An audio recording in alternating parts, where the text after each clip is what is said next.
সম্মানিত বন্ধুগণ, আসসালামু আলাইকুম। দূরে কাছে দেশে অথবা দেশে বাইরে থেকে বন্ধুরা ঠিক এই মুহূর্তে যে যেখান থেকে বাস্তব জীবনের গল্প শোনার জন্য আমার সাথে জয়েন করেছেন আমি আপন। আর যে আপন জীবনের গল্পের 1263তম পর্বে আপনাকে প্রতিদিনের মতো স্বাগতম জানাচ্ছি। বন্ধুরা, আজ আমি আপনাকে শোনাবো ময়মনসিংহের ভাই প্রবাসী তারেক হোসেনের জীবনের এক ভয়ঙ্কর রকম কালো জাদু মুখর এক বাস্তব জীবন কাহিনী। বন্ধুগণ, আজকের গল্পের টাইটেল কালো জাদু করে পুত্রবধূকে জিনের সঙ্গে বিয়ে দেয় শাশুড়ি। কালো জাদু করে পুত্রবধূকে মাটির নিচে লুকিয়ে রেখে জিনের সঙ্গে বিয়ে দেয় এক শাশুড়ি। এই গল্পটা ময়মনসিংহের প্রত্যন্ত এলাকার এক তান্ত্রিক মহিলা পরিবারের ভয়ঙ্কর রকম বাস্তব জীবনের গল্প। দেখেন, কালো জাদু এই শব্দটা, ব্ল্যাক ম্যাজিক, এটা যে কত মারাত্মক একটা জিনিস আমি আজকে নিউজে দেখতে পেলাম। যদিও এটার কোনো সঠিক ব্যাখ্যা বা সঠিক যুক্তি আমার কাছে নাই। অনেক মিডিয়াতে দেখতে পাচ্ছি বাংলাদেশের একজন নায়িকা, সম্ভবত শোভানা, জানি কি নাম হবে তার, তিনি মারা গেছে হসপিটালে এবং অনেকেই বলা বলি করছে যে তার মৃত্যুর পিছনে তাকে কালো জাদু করা হয়েছে এবং কালো জাদুর প্রতিফলেই তার মৃত্যু হয়েছে। এরকম অনেকগুলো বেসরকারি চ্যানেলে বা নিউজে দেখতে পাচ্ছি।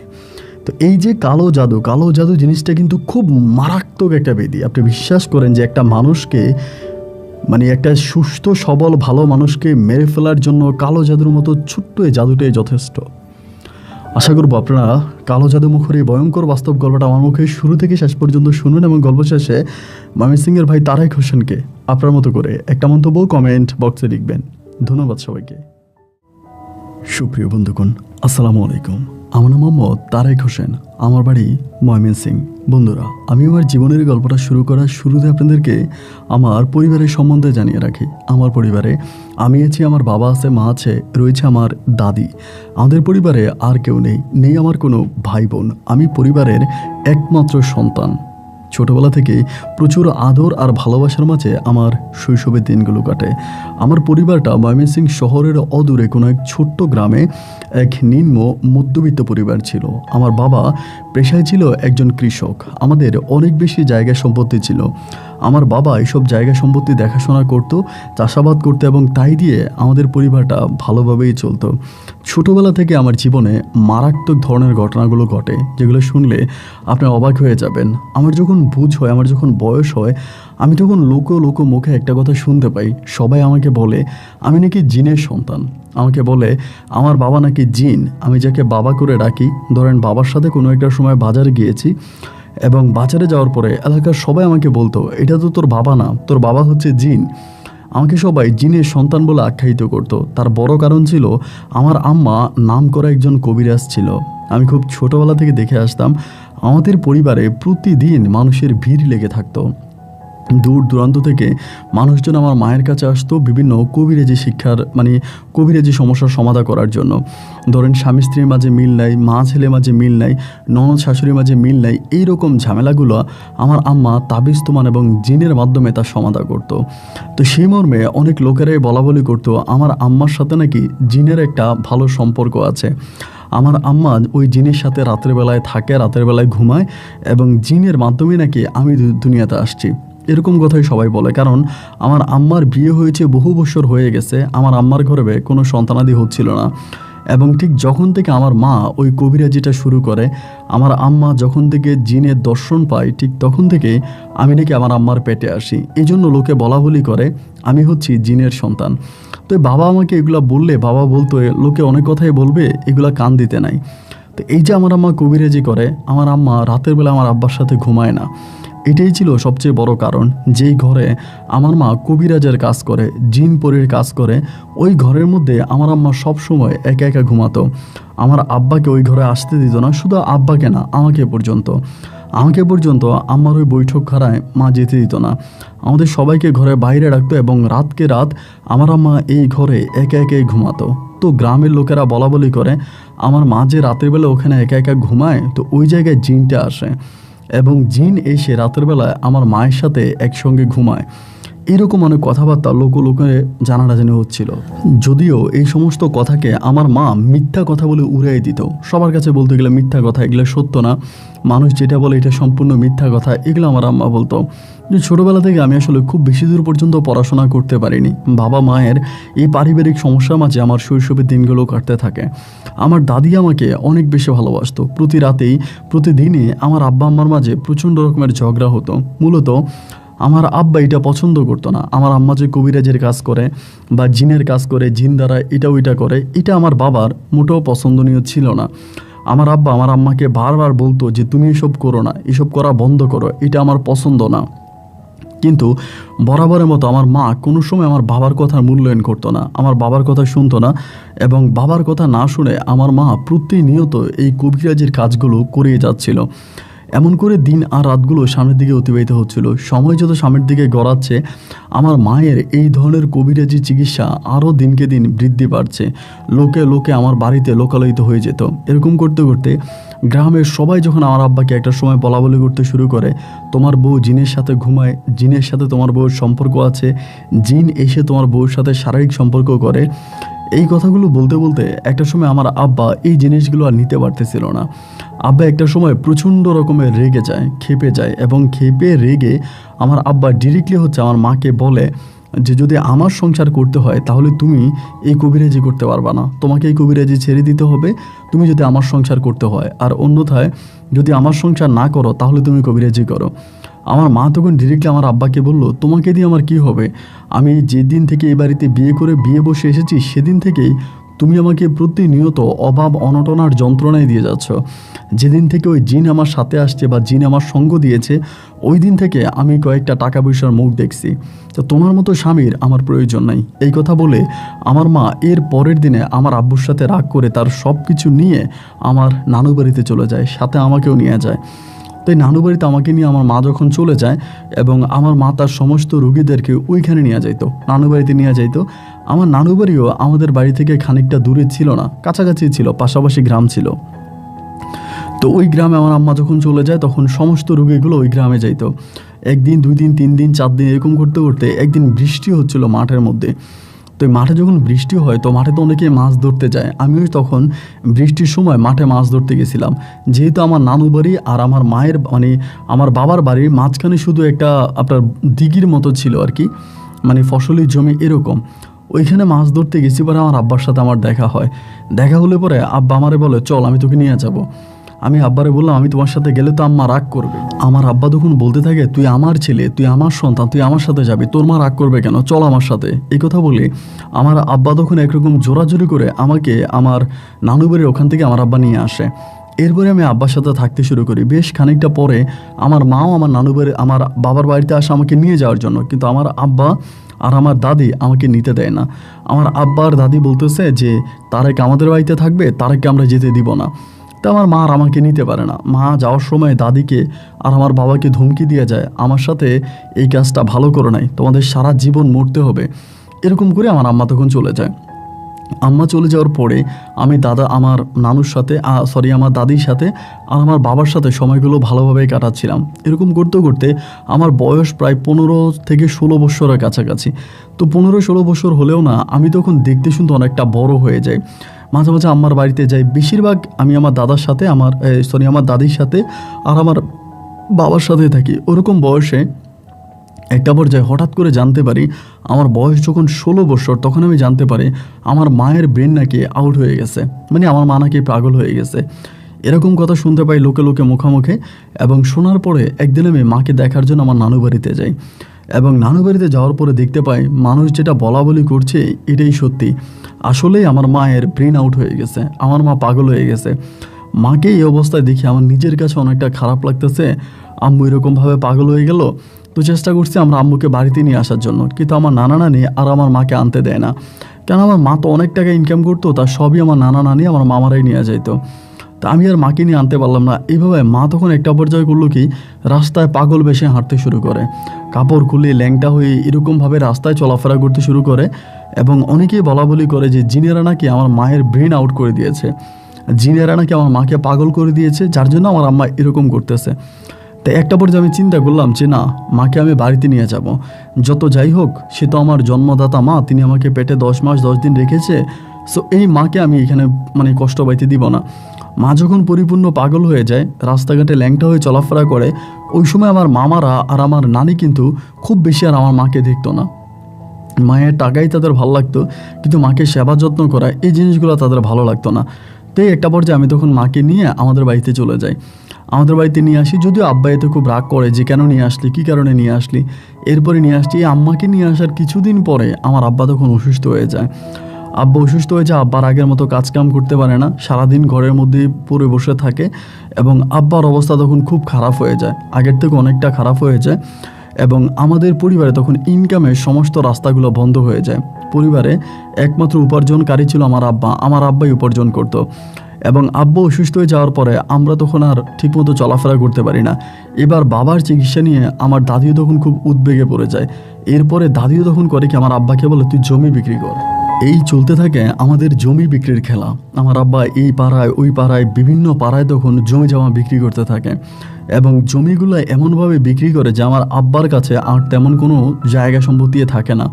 প্রায় সব কিছুই আমার আব্বা বিক্রি করে ফেলে এবং বিক্রি করে আমার আব্বা নিজের চিকিৎসা করে। আমার বয়স যখন প্রায় 19 বছরের কাছাকাছি, ওই সময় আমার আব্বা ইন্তেকাল করে। এবং এই 4 বছরে আমার আব্বা লক্ষ লক্ষ লক্ষ টাকা নিজের চিকিৎসার জন্য ব্যয় করে, কিন্তু আমার আব্বার সুস্থ হয় না। মায়ের পিছনে সত্যি কথা বলতে গেলে আমরা কিন্তু কোনো টাকা পয়সা ব্যয় করি না। এরপরে আমার আব্বু মারা যায়। আব্বু মারা যাওয়ার পরেই আমার কাছে আব্বুর কিছু টাকা জমানো ছিল। ওই যে আব্বু জায়গাটাকে বিক্রি করে যে আমার কাছে টাকা দিছিল, আপনার ওই কিছু জমানো টাকা আমার কাছে ছিল। তাই আব্বু যখন মারা গেল, আব্বু মারা যাওয়ার পরে আমি আর জমানো টাকাগুলো ভাঙলাম না। জমানো টাকাগুলো আমি আর ভাঙলাম না ভাঙা আমি তখন একটা চাকরির সন্ধান করতেছি। আমি আর মাঠে ঘাটে কাজ করব না, কোনো না কোনো একটা চাকরি করব এবং চাকরি করে আমি ভবিষ্যতে চলবো, এরকম পরিকল্পনা করতে করতে দেন আমি তখন একটা এলাকাতে চাকরি পাই। এলাকা বলতে আমাদের গ্রাম থেকে খানিকটা দূরের একটা গ্রামে, ওখানে একটা মাছের ফিশারি, মাছ চাষ করে যে ওই রকম একটা জমি আমি তখন পাহারা দিব। জমি চাষ করা হয়, মাছ চাষ করা হয়, মাছের ঘের বলে, ওইটাকে আমি পাহারা দিব। তো ওইটাতে তখন আমার চাকরি হলো, বেতন হচ্ছে 6,000 টাকা।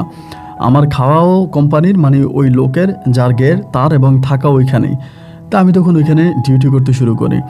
ওইখানে ডিউটি করতেছি 5 দিন 7 দিন পর পর একবার বাড়িতে আসি, আবার ওইখানে থাকি। ওই মাছের যথাসময় খাবার দেই, রাতের বেলায় মাছ পাহারা দিই এবং দিনের বেলায় ওই ফিশারির চারপাশে ঘুরে বেড়াই, কোথাও গোকরা সাপ বা ভয়ঙ্কর সাপ আছে কিনা, মাছ খেয়ে ফেলে এরকম কোনো প্রাণী আছে কিনা, ওইগুলোকে আমি তখন মারি।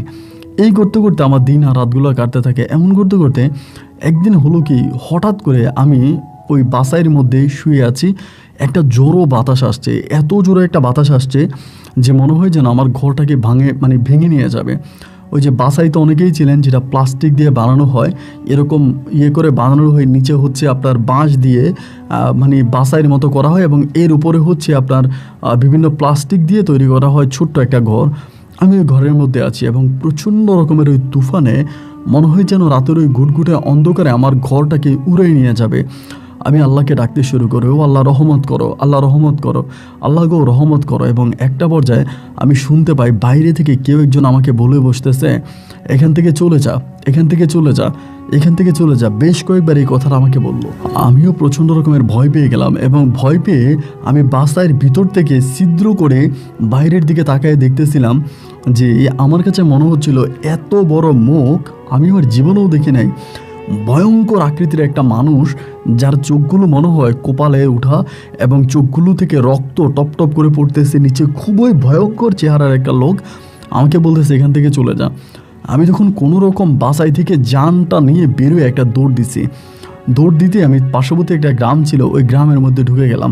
তালতলা ছিল ওই গ্রামের নাম, তালতলায় ঢুকে গেছি এবং তালতলায় ঢুকে যাওয়ার পরে একটা বাড়ির সামনে গিয়ে 2-3 বার মাগো মাগো বলে ডাক দিছি এবং ডাক দেওয়ার পরে আমি ওখানে জ্ঞান হারিয়ে ফেলি, আমি সেন্সলেস হয়ে যাই, জ্ঞান হারিয়ে ফেলি। আমার যখন জ্ঞান আসে, আমার আসার পরে আমি দেখতে পাই ওই বাড়ির বয়স্ক একটা লোক এবং ইয়াং একটা লোক, আরেকজন মহিলা, একটা মেয়ে ওই বাড়ির মধ্যে, এরা আমার চারপাশে বসে আছে। আমি এদেরকে দেখেও ভয় পাচ্ছিলাম, জি আল্লাহ এরা কারা। আমাকে তখন বলতেছে, মহিলা বলে, বাবা কি হয়েছে তোমার, তুমি না ওখানে মাছের ফিশারি পাহারা দাও। আমি তখন বৈশা বলতেছে আমাকে একটু পানি দেন। আমাকে পানি দিল, তখনও ফজর আজান দেয় নাই, ফজর আজান দেওয়ার আগ মুহূর্তে। পরে পানি দিল, দেওয়ার পর আমি পানিটা পান করলাম। পরে আমাকে বলে, বাবা কি হয়েছে তোমার? আমি তখন বললাম, দেখেন আমি কিছু বলতে পারবো না, আপনাদের এখানে তুফান হয় নাই? পরে বলে, তুফান কই, আমরা তো কোনো তুফান দেখি নাই। আমি বললাম, কি বলেন তুফান দেখেন নাই? আমি তো আমার বাসার মধ্যে শুয়েছিলাম, এত ঝড়ো বাতাস আসছে, ঘর ভারী মনে হয় সব কিছু ভেঙে ফেলতেছে, এবং এই ঘটনা আমার সাথে ঘটছে।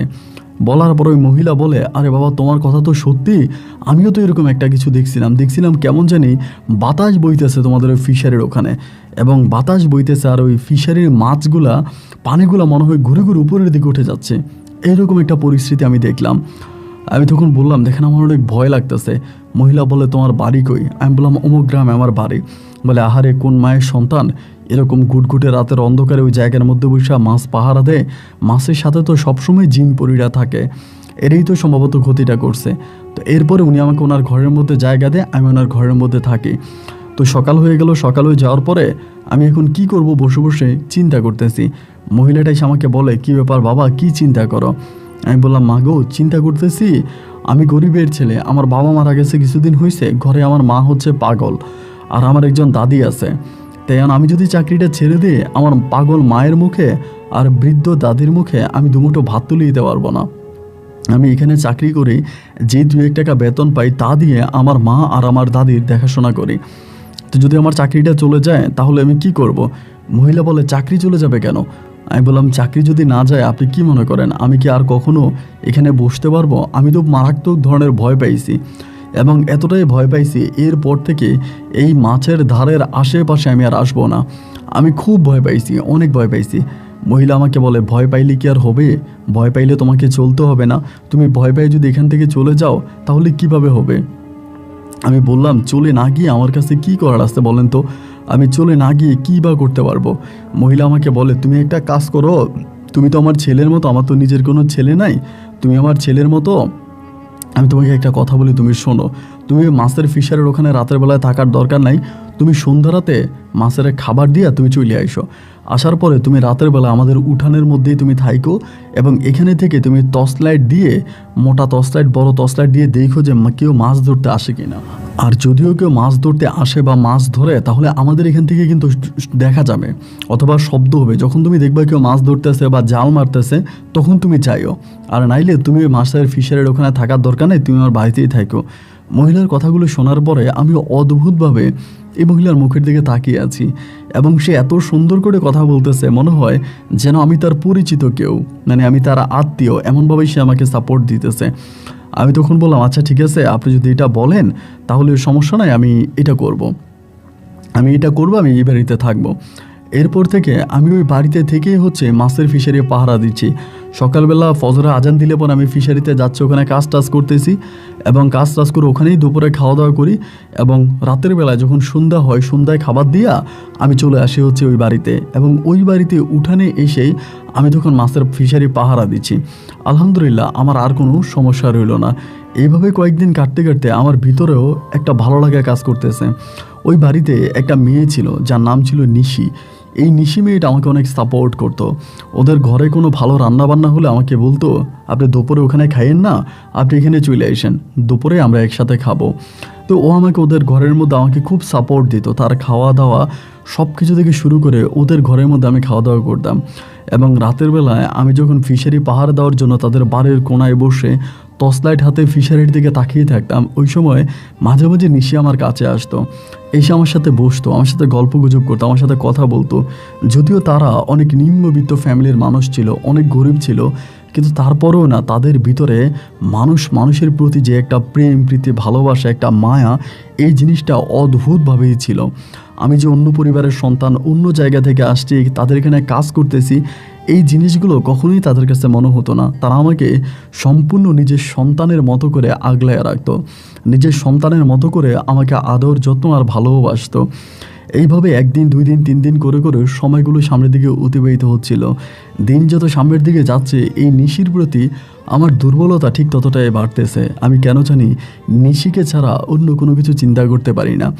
নিশির প্রতি এক অন্যরকম দুর্বলতা, এক অন্যরকম ভালোবাসা তখন আমার বুকের ভিতরে কাজ করতে থাকে। এবং একদিন, 2 দিন, 3 দিন করে যেতে যেতে একটা পর্যায়ে আমি মনের অজান্তেই এই নিশি মেয়েটাকে ভালোবেসে ফেলি। সে অনেক গরিব ছিল, গরিব হলেও না, সে কিন্তু দেখতে অনেক সুন্দরী ছিল, তার চেহারা অনেক মায়া ছিল, সে দেখতে শুনতে অনেকটা কিউট ছিল। এবং একদিন আমাকে বলতেছে, তারেক আমার না খুব ইচ্ছা করতেছে তোমাদের বাড়িতে একদিন যাওয়ার জন্য।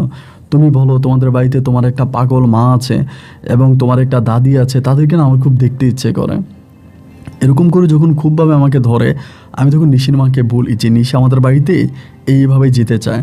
তো নিশির মা আমাকে বলে সমস্যা নাই, একদিন সকালবেলা নিয়ে ঘুরে নিয়ে আসো। তো ঠিকই একদিন সকালবেলা আমি নিশিকে নিয়ে আমাদের বাড়িতে আসি। তখন কিন্তু আমার আম্মা পাগল থেকে একটু একটু ভালোর দিকে গেছে। আগে যেরকম অতিরিক্ত পাগলামি করতো, ঘর দুয়ার ভাঙাভাঙি করতো, নিজের শরীরে নিজে কামড় দিত, মানুষ দেখলে দৌড়ে যাইতো, মানে বড্ড পাগল ছিল। কিন্তু ওই সময়টাতে দেখা গেল যে আমার আম্মা অনেকটা ভালো হয়ে গেছে, আগের মতো আর পাগলামি করে না এবং উচ্ছৃঙ্খলা করে না। এবং নিশি যখন আমাদের বাড়িতে গেল, আমার আম্মা নিশির সাথে অনেক সুন্দর করে বসে বসে কথা বলতেছে এবং যে কোনোভাবে যে কেউ দেখলে বুঝবেই না যে আমার মায়ের মাথা খারাপ বা আমার মা পাগল। নিশি যা যা বলতেছে আমার আম্মা নিশির কথা শুনতেছে এবং নিশির সব কথা শুনতেছে। এরকম করে প্রায় আসরের নামাজের পরে আমি নিশিরে বললাম, নিশি চলো, আমার তো আবার ফিশারিতে রাতের বেলায় খাবার দিতে হবে। পরে আমাকে বলে ঠিক আছে চলে যায়, চলো। আমি তখন নিশিকে নিয়ে বাংলার ওই মেঠো পথ ধরে হেঁটে হেঁটে নিশিদের বাড়ির দিকে যাচ্ছিলাম। যেতে যেতে নিশি আমাকে বলে, তোমাকে একটা কথা বলি, রাগ করবা? আমি বললাম না না, রাগ করবো না। ও আমাকে বলে, তোমার মা আর তোমার দাদির দায়িত্ব আমাকে নিতে দিবা? আমি বললাম আমি তোমার কথা বুঝতেছি না, কি বলতেছো? ও আমাকে বলে, আমি তোমার মা আর তোমার দাদির দায়িত্ব নিতে চাই, সুখে দুঃখে ওনাদের পাশে থাকতে চাই, ওনাদেরকে ভালোবাসতে চাই এবং তোমার বউ হয়ে তোমার মায়ের সেবা যত্ন করতে চাই, তোমার দাদির ভালোবাসা নিতে চাই। কথাগুলো শোনার পরে না আমি ওর মুখের দিকে তাকায় আছি। তখনও সূর্যটা পশ্চিমের আকাশে হেলে পড়ছে এবং ওই সূর্যবরণ হয়ে যাচ্ছে ওর মুখটা। অনেক মায়াবী ওই চেহারাটার দিকে ঠিক যতবার তাকাই ততবারই যেন মনটা মোমের মতো গলে যায়। আমি তখন ওকে বলতে থাকি, তুমি তো জানো আমার মা পাগল, আমাদের ওরকম কোনো কিছুই নেই, এরপরে তুমি আমাকে কেন বিয়ে করবা? ও আমাকে বলে, তোমার মতো স্বামী যার সাথে থাকবে সে যদি ভালো থাকে আর গোটা পৃথিবীটাও যদি পাগল থাকে, তোমার সাথে যে কোনো মেয়ে সংসার করার জন্য রাজি হবে।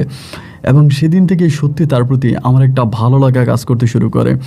এরপর থেকে আমাদের প্রতি ভালোবাসা দুজনের প্রতি আরও বাড়তে থাকে। এরই ফলশ্রুতিতে কিছুদিনের মধ্যে আলহামদুলিল্লাহ আমার আম্মা প্রায় সম্পূর্ণরূপে ভালো হয়ে যায়। আম্মুর ব্রেনে যে সমস্যা ছিল এটা পরিপূর্ণভাবে ঠিক হয়ে যায় এবং আম্মুর ব্রেন ঠিক হওয়ার পরে এরপরে নিশি প্রতিদিন আমাদের বাড়িতে যাইতো। প্রায় প্রতিদিন আমাকে না জানিয়ে সকালবেলা চলে যেত, আম্মুর সাথে গল্প গুজব করতো, আম্মুর সাথে রান্নাবান্না করতো এবং আম্মুর মন জয় করার জন্য চেষ্টা করতেছে। এইভাবে প্রায় মাস 6 মতো কেটে যায় এবং মাস 6 কেটে যাওয়ার পরে একদিন মা আমাকে বলতেছে, এই মেয়েটা বারবার আমাদের পরিবারে কেন আসে? আমার আম্মা বলে হঠাৎ করে। তো এটা যখন আমার আম্মা বলে, আমি বললাম কী বলো? ওই তোমার সাথে থাকতে পছন্দ করে, আমার কোনো বোন নাই, ও তোমাকে মেয়ের মতো থাকতেছে কেন, কী হয়েছে? আমার আম্মা বলে, না এই মেয়েটা যে বারবার আমাদের বাড়িতে আসে, আমার সাথে গল্প গুজব করে কথাবার্তা বলে, সবই ঠিক আছে, কিন্তু এই মেয়েটাকে নিয়ে গ্রামের অনেকে অনেক ধরনের কথাবার্তা বলতেছে। অনেকেই বলতেছে মেয়েটা কেন আসে, কী কারণে আসে, মেয়েটারকে নিয়ে বিভিন্ন ধরনের কথাবার্তা বলতেছে। তো এই কথাবার্তাগুলো আমার আর শুনতে ভালো লাগে না। আমি তখন মাকে বললাম যে মা, তুমি এটা কেমন কথা বলতেছো? একটা মেয়ে আমাদের বাড়িতে আসে তোমাকে সাহায্য করার জন্য, তোমাকে হেল্প করার জন্য, তোমার সাথে কথা বলার জন্য, আর এই মেয়েটাকে তুমি এরকম করে দেখতেছো? আমার মা বলে, না এই তো এত আসার কি আছে, এত তো আসার কিছু নাই, মাঝে মাঝে আসতে পারে, কিন্তু একটা মানুষ আরেকটা মানুষের বাড়ি প্রতিদিন যাওয়া এটা তো ভালো দেখায় না। আমি সেদিন বুঝতে পারলাম যে আমার মা সবসময় আর নিশিকে সহ্য করতে পারতেছে না। মায়ের কথা নিশি যাতে সবসময় আর আমাদের বাড়িতে না আসে। এবং একটা পর্যায়ে দেখা গেল যে না, আমিও নিশিও আমার আম্মার কথা মতো, আম্মু একটু মুখ কালো করে থাকে, ওর সাথে ভালো করে কথা বলে না, একটু অন্য মোডে থাকে। এই জিনিসগুলো দেখার পরে নিশিও অনেকটা মাইন্ড করে। এরপরে নিশিও আর আমাদের বাড়িতে খুব বেশি একটা যাতায়াত করে না। এভাবে প্রায় আরও মাস 2 থেকে 3 মাস কেটে যাওয়ার পরে একদিন হঠাৎ করে আমার মা আমাকে একটা প্রস্তাব দিল। প্রস্তাবটা শুনে আমার মাথায় আসমানটা ভেঙে পড়লো। মা বলতেছে, মায়ের ওই বাপের বাড়িতে, আমার নানু বাড়িতে একটা মেয়ে ঠিক করে রাখছি। ওই মেয়েটা দেখতে শুনতে অনেকটা সুন্দর, অনেকটা রূপবতী। ওই মেয়েটাকে আমার মা আমাকে বিয়ে করাবে এবং মেয়ের বাবা মা অনেক টাকা পয়সার মালিক, তারা আমাকে টাকা পয়সা দিবে এবং তাদের ওই টাকা পয়সাগুলো দিয়ে আমাকে ব্যবসা বাণিজ্য করার জন্য আমার আম্মা আমাকে এই কথা বলতেছে। অন্যের ফিশারিতে কতদিন কাজ করব, এভাবে তো জীবন চলে না। তাই মা যখন এটা বলতেছে, আমি তখন মায়ের আর ওই সময় বলতে পারতেছিলাম না যে আমি তো নিশিকে পছন্দ করি, নিশিকে আমি বিয়ে করব, আমি ওকে ভালোবাসি। আমি মাকে কোনো কিছু না বলে আমি তখন নিশির সাথে বিষয়টা শেয়ার করি। আমি নিশিরে বললাম যে নিশি, আমার আম্মা তো এরকম এরকম করে বলতেছে আমার নানু বাড়িতে নাকি আমার জন্য কোনো এক মেয়ে ঠিক করে রাখছে, ওখানে নাকি আমাকে বিয়ে করাবে। ওই কথাটা শোনার পরে খুবই কষ্ট পায়, মানে অনেক কষ্ট পায় এবং কষ্ট পেয়ে আমাকে বলে যে তুমি যদি মনে করো তোমার আম্মা অন্য কোথাও তোমাকে বিয়ে করাবে আর তুমি যদি বিয়ে করতে চাও তাহলে তো আমার কোনো আপত্তি নেই।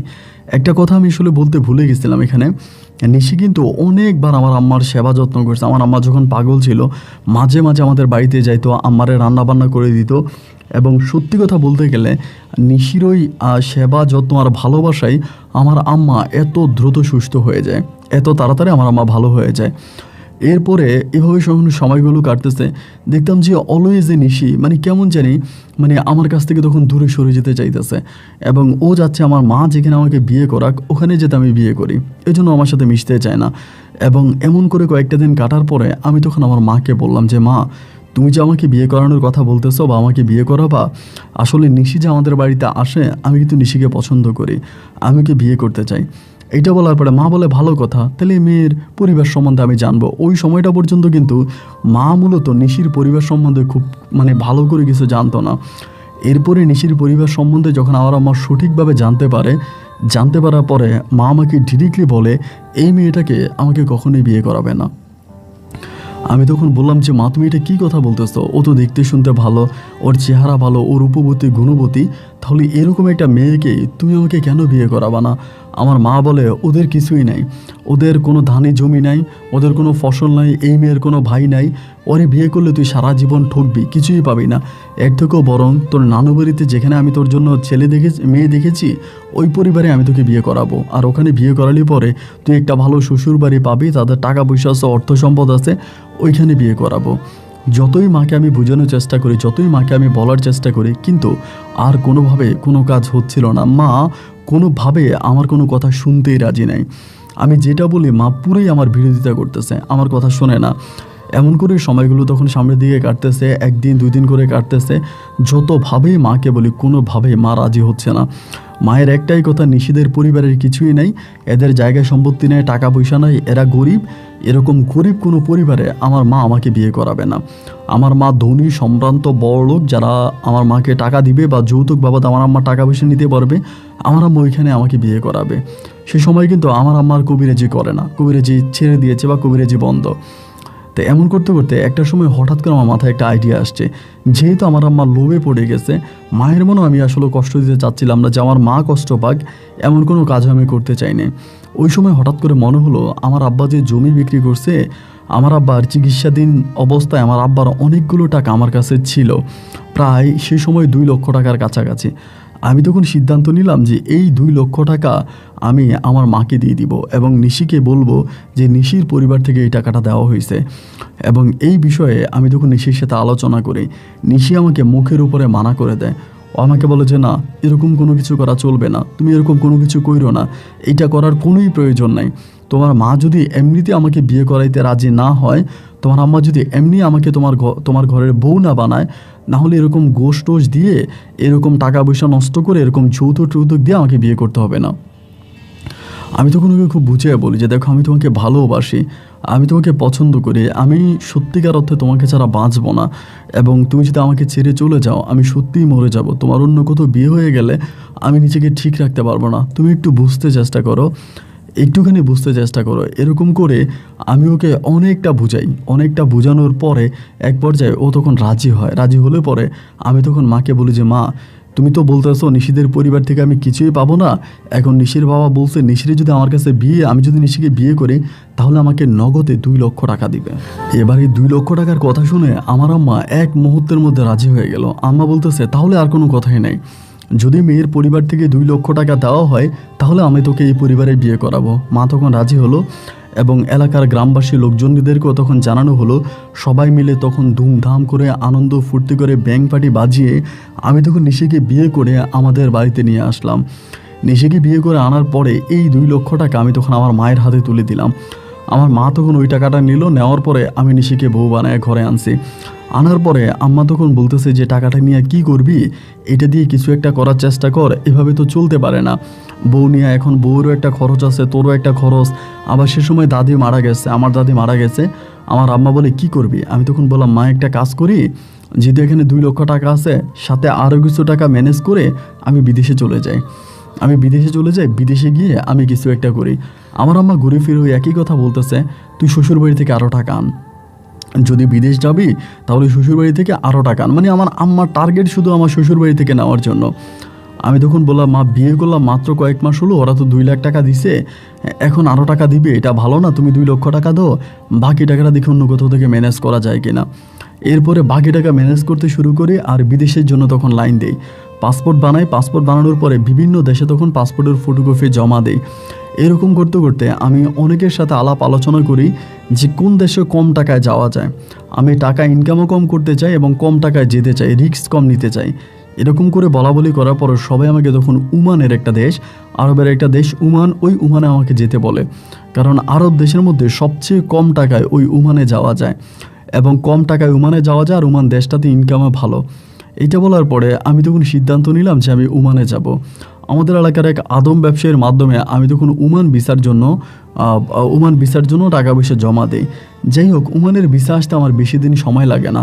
পাসপোর্টের ফটোকপি পাঠানোর পরে কিছুদিনের মাঝে আমার তখন উমানের ভিসা আসে এবং 3,20,000 টাকার বিনিময়ে আমি তখন উমানে যেতে সক্ষম হই। 3,20,000 টাকা দিয়ে আমি তখন উমানে চলে যাই এবং উমান যাওয়ার পরে আমি তখন ওইখানে একটা ভালো কাজও পাই। যে কাজের কথা বলে আমাকে নিয়ে যাওয়া হয়, ওই কাজে আমি তখন ওখানে করতেছি। এবং যাওয়ার আগ মুহূর্তে নিশির কান্নাকাটি এবং আমার মায়ের কান্নাকাটি আমাকে খুব বেশি মর্মাহত করে। বিদেশে যাই, বিদেশ থেকে আমার আম্মুর জন্য টাকা পয়সা পাঠাই, নিশির জন্য টাকা পয়সা পাঠাই, মোটামুটি ভালোভাবেই চলতেছে। এবং এরকম করতে করতে 1 বছরের মতো আমি যে কোম্পানিতে কাজ করি, 1 বছর পরে হঠাৎ করে ওই কোম্পানি আমাকে অন্য কোথাও বিক্রি করে দেয়। মানে যেখানে কাজ করতাম ওই কাজটা বন্ধ হয়ে যায়, নতুন করে আরেকটা জায়গায় তখন আমাকে কাজে দেওয়া হয়। এবার নতুন করে যে জায়গায় কাজে দেওয়া হয় ওই জায়গায় আমি ঠিকমতো স্যালারি পাচ্ছিলাম না, ঠিকমতো বেতন পাই না, পরিবারে ঠিকমতো বেতন পাঠাইতে পারি না, প্রচণ্ড রকমের সমস্যা তখন দেখা দেয় এবং এরকম সমস্যার মধ্যে পড়ে যায় যে বলে বোঝাতে পারবো না। আমার মা তখন বলতেছে কি করা যাবে, চলতে পারে না, মা চলতে পারে না, দেশে বউ চলতে পারে না। এবং এইরকম করে মানে মরার উপরে খাড়া বলতে একটা বিষয় আছে। কিভাবে জানে আমার মা জেনে চায় যে নিশির পরিবার থেকে আমাকে কোনো টাকা দেওয়া হয়নি, যেই টাকা দিয়ে আমি বিদেশে গেছি এইটা সম্পূর্ণ নিশি আমাকে, মানে আমার জমানো টাকা আমি আমার মাকে দিয়ে আমি বিদেশে গেছি। আসলে মূলত নিশিদের পরিবার থেকে আমাকে কোনো টাকা দেওয়া হয়নি। আমি তো বিদেশে পড়ে আছি, কিভাবে আমার আম্মা এটা জেনে গেল বা কার মাধ্যমে জেনে গেল এইটা আমি ঠিক বুঝতে পারলাম না। এবং আম্মা এটা জানার পরে আম্মা খুবভাবে রেগে গেল এবং রেগে যাওয়ার পরে আম্মা প্রতিনিয়ত আমাকে এটা জিজ্ঞেস করে যে এটা কি সত্যি নিশির বাবা মা টাকা দেয় নাই? তোর জমানো 2 লাখ টাকা তুই আমাকে দিয়েছিস, নিশির বাপ মা টাকা দেয় নাই? আমি বলি আগো না মা, তুমি মিথ্যা বলতেছো, তুমি আসলে জানো না নিশির বাবা মা টাকা দিছে, নিশির বাবা মাই তো আমাকে 2 লক্ষ টাকা দিয়েছে। এবং আমার মা তখন একদিন করে কি নিশির মাথায় কোরআন শরীফ তুলে দেয় এবং কোরআন শরীফ তুলে দিয়ে নিশিকে বলে যে তুই সত্যি করে বল যে তোর বাপ মায় টাকা দেয় নাই, তোর বাপ মায় টাকা দেয় নাই। এটা বলার পরে নিশি তখন সত্যি কথা আমার আম্মাকে বলে দেয় যে না, আমার আব্বা আম্মা কোনো টাকাই দেয় নাই, মূলত তারেক আমাকে এইভাবে বিয়ে করে আনছে বা ও নিজ থেকে টাকা দিছে। এইবার তো শুরু হলো এক অন্যরকম ঝামেলা। আমার আম্মা তখন এটা স্বাভাবিকভাবে নিতে পারতেছিল না। আম্মা তখন আমি উমান থাকা অবস্থায় প্রতিনিয়ত আমার বউ নিশির সাথে ঝগড়া করে। শুধু ঝগড়া নয়, নিশিকে মারার জন্য, নিশিকে আমাদের বাড়ি থেকে বের করে দেওয়ার জন্য আমার আম্মা যা যা করা দরকার সর্বোচ্চ কিছু আমার আম্মা করতেছে। আমার আম্মার কথাই একটা, নিশিকে আমি এই বাড়ি থেকে বের করে দিব, নিশিকে এই বাড়িতে রাখবো না। এবং আমারে বলতেছে তুই দেশে চলে আয়, দেশে আসলে আমি তোর অন্য জায়গায় বিয়ে করাবো, তোরা আমি অন্য জায়গায় বিয়ে করালে আরও অনেক টাকা পয়সা পাবো। কোনোভাবেই তখন আমি আমার মাকে আর শান্ত করতে পারতেছিলাম না। মাকে যতই বুঝাই তুমি একটু বুঝতে চেষ্টা করো মা, এরকমটা করো না, আমাকে বিয়ে করে ফেলেছো, আমার বিবাহিতা বউ, এখন তুমি এরকমটা করো না। এর মাঝে মা বলতেছে না ওরে আমি তোর ঘরে রাখবো না, আর মার একটা কথা বলতেছে ওর ঘরে নাকি সন্তানাদি হবে না। সে সময় মা কিন্তু আবার আমার যখন অভাব দেখা দেয়, আমি বিদেশ থেকে টাকা পয়সা পাঠাইতে পারি না, মা কিন্তু তখন আবারও কবিরাজি করতে শুরু করে। কবিরাজি যে তান্ত্রিকের কাজ আছে, কবিরাজের কাজ আছে, ওই কবিরাজের কাজ আমার আম্মা আবারও পুনরায় শুরু করছে এবং বিভিন্ন মানুষকে পানি পরা দেয়, তাবিজ পরা দেয়, বিভিন্ন রোগের সমস্যার সমাধান করে। আমার আম্মা আবারও সে আগের জায়গায় চলে গিয়ে কবিরাজের কাজ করতেছে। তো আমার মা যখন এগুলো করতেছে, আমি না তখন বুঝতে পারতেছিলাম না যে আমি কি করব, মানে কেন এরকমটা হইতেছে বা কোন দিকে যাওয়া উচিত, এই মুহূর্তে কোনো কিছুই বুঝতে পারতেছিলাম না। পরিবারের মাঝে তখন প্রচণ্ড রকমের অভাব অনটন, আর প্রতিটা মুহূর্তে মুহূর্তে নিশি আমার কাছে কান্নাকাটি করে। নিশি কান্নাকাটি করে যে তোমার আম্মা আমার সাথে এরকম করতেছে, তোমার আম্মা আমার সাথে ওইরকম করতেছে। এবং নিশি আমার বাড়ি থেকেও যায় না, নিশি আমার বাড়ি থেকেও যায় না। নিশির কথা হচ্ছে যদি আমার বাড়ি থেকেও চলে যায় তাহলে আমার আম্মা অন্য কোনো মেয়েকে আমাকে বিয়ে করাই দিবে, এই জন্য আমার বাড়ি থেকে যাবেও না। যদি যেতে হয় আমার বাড়ি থেকে তাহলে তার লাশ যাবে, ও আমার বাড়ি থেকে যাবে না। আমি প্রচণ্ড রকমের কান্নাকাটি করে আমার মাকে আমি বিদেশ থেকে যেভাবে যেমনি পারি এমনিই বুঝাই যে মা তুমি একটু শান্ত হও, একটু ঠান্ডা হও, নিশির সাথে এরকমটা কোনো না, ওরে একটু ভালো করার জন্য চেষ্টা করো। কিন্তু আমার আম্মা এরকমভাবে আমার আম্মা কোনো কথাই শোনে না। এইভাবে কয়েকটা দিন কাটার পরে একটা সময় নিশি আমাকে জানাইতেছে তোমার আম্মা আমাকে একটা প্রস্তাব দিছে, আমি কি করব। আমি বললাম প্রস্তাব? কিসের প্রস্তাব? ও আমাকে বলে তোমার আম্মা আমাকে প্রস্তাব দিছে তোমার আম্মা যে কবিরাজি করে তোমার আম্মার কাছে কবিরাজি শেখার জন্য। আমি বললাম এটা তো খারাপ কিছু না, এটা তো ভালোই। তুমি যদি আম্মার কাছে কবিরাজি শিখো তাহলে এটা খারাপ কি, এটা তো ভালোই। তো ঠিক আছে তুমি আম্মার কাছে কবিরাজি শিখো, আম্মা তোমাকে কবিরাজি শিখাক। ও বলে আচ্ছা ঠিক আছে, তাহলে আমি আম্মার কাছে কবিরাজি শিখবো। আমি যে ঠিক আছে তুমি শিখো। পরে ও তখন আমার আম্মার কাছে যাইতো, আমার আম্মা ওরে কবিরাজি শিখাইতো। এবং এরকম করে বউ শাশুড়ির মাঝে মোটামুটি একটা ভালো সম্পর্ক আবারও হয়ে যায়। আগে যেরকম দুজনের মাঝে একটা সমস্যা ছিল, ঝগড়া ছিল, ঝামেলা ছিল, এবং ওই ঝামেলাটা মুহূর্তের মাঝে মিটে যায়। আমার আম্মা তখন আমার বউ নিশির সাথে খুব মিষ্টি ব্যবহার করত, অনেক ভালো ব্যবহার করতো, এবং নিশিও আমার আম্মার সাথে খুব সুন্দর এবং মধুর ব্যবহার করত। দুজনের মাঝে আর কোনো সমস্যা রইল না, আর কোনো ঝামেলা রইল না। একে অপরকে এক অন্যরকম ভালোবাসতে শুরু করে। একদিন, 2 দিন, 3 দিন করে এরকম সময়গুলো যখন সামনের দিকে কাটতেছিল, আমি খেয়াল করে দেখতেছি বউ শাশুড়ির মাঝে খুব মধুর একটা সম্পর্ক হয়ে যায়। এবং এরই মাঝে হঠাৎ করে একটা সময় আমার আম্মা বলতেছে নিশিকে নাকি পাওয়া যাচ্ছে না, নিশিকে নাকি পাওয়া যাচ্ছে না। এবং কিছুদিন আগে নিশি আমাকে বলেছিল আমার মা নাকি নিশির উপরে জিন শোয়ার করে, নিশির উপরে জিন নিয়ে আসে, এবং জিন নিয়ে এসে ওই জিন দ্বারা আমার মা বিভিন্ন রোগের চিকিৎসা করে মানুষের মাধ্যমে বিভিন্ন রোগের চিকিৎসা করে জিন দ্বারা। এবং নিশির উপরে নাকি জিনকে মানে করা হয়, জিন এনে দেওয়া হয়। তা আমি হঠাৎ করে মা বলতেছে নিশিকে পাওয়া যাচ্ছে না। তা আমি তখন পাগলের মতো হয়ে গেলাম যে ওরে পাওয়া যায় না, মানে ও কোথায় গেছে। আমার আম্মা বলে বলতে পারি না, সকালে কোত্থেকে জেনে বেরিয়ে গেছে। এটা শোনার পর আমি তো ভাই আমার আর মনের ভিতরে শান্তি নেই। মাকে বলতেছি তুমি কবিরাজের মাধ্যমে দেখো না, তুমি তো তন্ত্রমন্ত্রের কাজ করো, এখন তন্ত্রমন্ত্র দিয়ে দেখো জোরে পাওয়া যায় কিনা। আমার আম্মা বলে আমার তন্ত্রমন্ত্রের কথা না হয়ে বাদে দিলাম, অন্য কোনোভাবেও আমার মাথায় অনেক কিছু আসতেছে বা অনেক কিছু চোখে দেখছি, এগুলো আমি কিভাবে বলবো, আমি বললে তো তুই আর বিশ্বাস করবি না। আমি বললাম কেন বিশ্বাস করো না, তুমি আমার কাছে বলো। তখন আমি আমার মায়ের মুখে শুনতে পাই নিশি নাকি পরকীয়ায় লিপ্ত ছিল, নিশি পরকীয়ায় লিপ্ত ছিল এবং অন্য কোনো ছেলের সাথে নিশির সম্পর্ক ছিল। আমার আম্মা বলতেছে নিশি অন্য কোনো ছেলের সাথে আমার বাড়ি থেকে পালিয়ে গেছে। আমি তখন আমার মাকে বলতেছি না মা, এটা কখনোই হতে পারে না, নিশি এরকম কোনো মেয়েই না। আমি ওকে যতটুকু চিনি ও যথেষ্ট ভালো, নম্র, ভদ্র এবং ভালো পরিবারের একটা মেয়ে। ও কখনো কোনো দিন কারোর সাথে পরকীয়ায় লিপ্ত হবে না, এবং পরকীয়ায় জড়িয়ে নিশি কখনো আমার পরিবার থেকে চলে যাবে না। আমার মা তখন আমাকে প্রমাণ দেয়, আমি এটা দেখছি, আমি ওইটা দেখছি, ও এইটা করছে, ওইটা করছে, বিভিন্নভাবে চলে গেছে, ওর অন্য কোথাও লাইন আছে। আমি তখন আমার এলাকাতে খোঁজখবর নিই, নিশির বাবা মাও তখন নিশিরে খুঁজতেছে, আমার মাও খোঁজে, এবং বিভিন্ন জায়গা থেকে নিশিকে খোঁজাখুঁজি করা হচ্ছে। দীর্ঘ প্রায় 8 মাসের মতো কেটে যায়, নিশির কোনো খোঁজখবর পাওয়া যায় না। 8 মাস পরে আমি জাস্ট পাগলের মতো হয়ে যাই, কিরে আমার বউ কই গেল, আমার বউ 8 মাস হয়ে গেল কই গেল। আমি তখন কী করলাম, আমার কোম্পানিরে বলতেছে আমাকে ছুটি দেওয়ার জন্য, ওরা ঠিকমতো বেতনও দেয় না এবং ছুটিও দেয় না। একটা পর্যায়ে আমি রাগারাগি করে বলছি আমি আর এখানে কাজ করব না। আমি সম্পূর্ণভাবে ক্যান্সেল হয়ে, মানে ভিসা ক্যান্সেল করে আমি তখন ওমান থেকে একেবারে বাংলাদেশে চলে আসি। এবং বাংলাদেশে আসার পরে আমিও তখন নিশিকে খুঁজে বেড়াইতে আসি, বিভিন্ন জায়গায় খুঁজতে খুঁজতে একটা কবিরাজের শরণাপন্ন হই। এবং আমার মাকে আমি তখন বিশ্বাস করতেছিলাম না। দেশে আসার পরে মায়ের কিছু কথাবার্তা এবং মায়ের কিছু চাল চলন আমার মনে সন্দেহের জন্ম দেয় যে না, আমার মায়ে নিশির কোনো ক্ষতি করতে পারে। এবং আমার মায়ের আশেপাশে যারা ছিল আমাদের গ্রামের, তারাও আমাকে একই কথা বলতেছে, আমার আম্মাই কিছু একটা করে রাখছে, আমার আম্মাই নিশিকে কিছু একটা করে রাখছে, শুধুমাত্র যদি আম্মার উপরে চাপ দেয় আম্মাকে ঠিকমতো ধরি, তবে আম্মাই বলতে পারবে যে নিশি এই মুহূর্তে কোথায় আছে এবং নিশিকে কোথায় লুকিয়ে রাখা হয়েছে। আমি তখন আমার আম্মাকে বারবার বলি যে মা, তুমি জানো, আমি জানি তুমি যদি সত্যি কথা বলো, তুমি জানো নিশি কোথায় আছে, তুমি আমাকে বলো নিশিকে কোথায় লুকিয়ে রাখছো। আমার আম্মা একটা কথাই আমাকে বারবার বলতেছে, আমি জানি না, আমি দেখি নাই, আমি কি করে দেখবো, আমি কি করে জানি, আমি তো জানি না।